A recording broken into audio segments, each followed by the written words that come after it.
Hi everybody, it's Miss Lynn from Mill Creek MetroParks.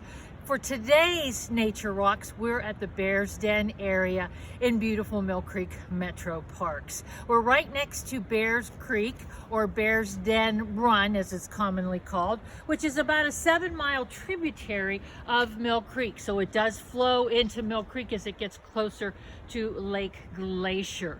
So we're going to talk about the industry that was built up along the creeks here in the park back in the 1800s.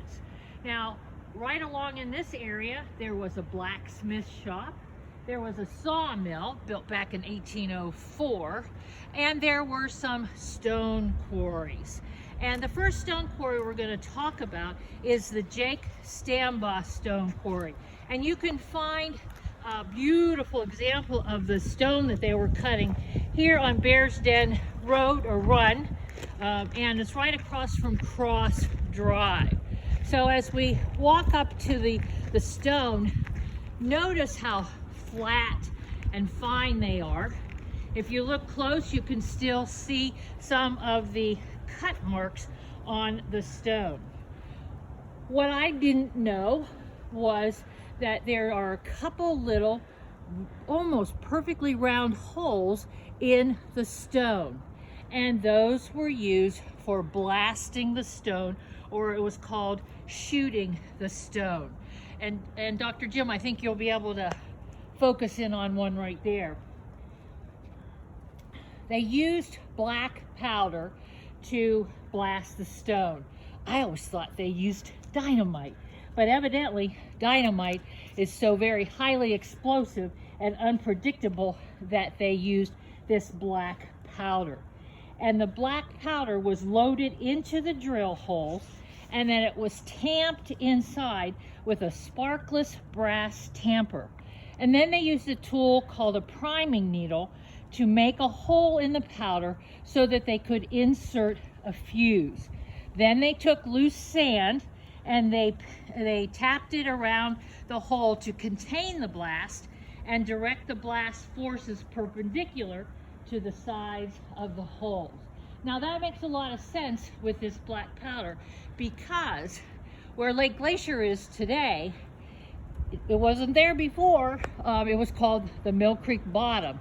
And the DuPont Powder Company and the Hazard Powder Company both had little wooden storage sheds there where they stored this black powder that they sold to the stone quarries and the coal mines. So it all ties together. It's all a wonderful story.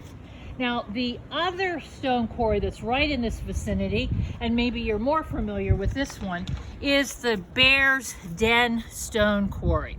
And it was formed, it's down a little bit farther in the ravine on the other side of the road. And it was formed in 1890 by some local guys, and you may be familiar with one of their investors. It was William McKinley, before he became president of the United States. Now, they even built a railroad spur line into the park so that they could haul the stone out. And that's what this picture is right here, Dr. Jim. You can even see the railroad car, and you can see this big long pole there. That's like the hoist that they used in order to move the rock onto the railroad car. And if you're hiking now some days, you might even see some remnants of the railroad line. And once they got it loaded on the car, the line ran over behind the firehouse over on the corner of McCollum and Shenley. Now, the Bears Den Stone Quarry didn't operate for very long, because it was determined that the stone, which is sandstone, was not of good quality.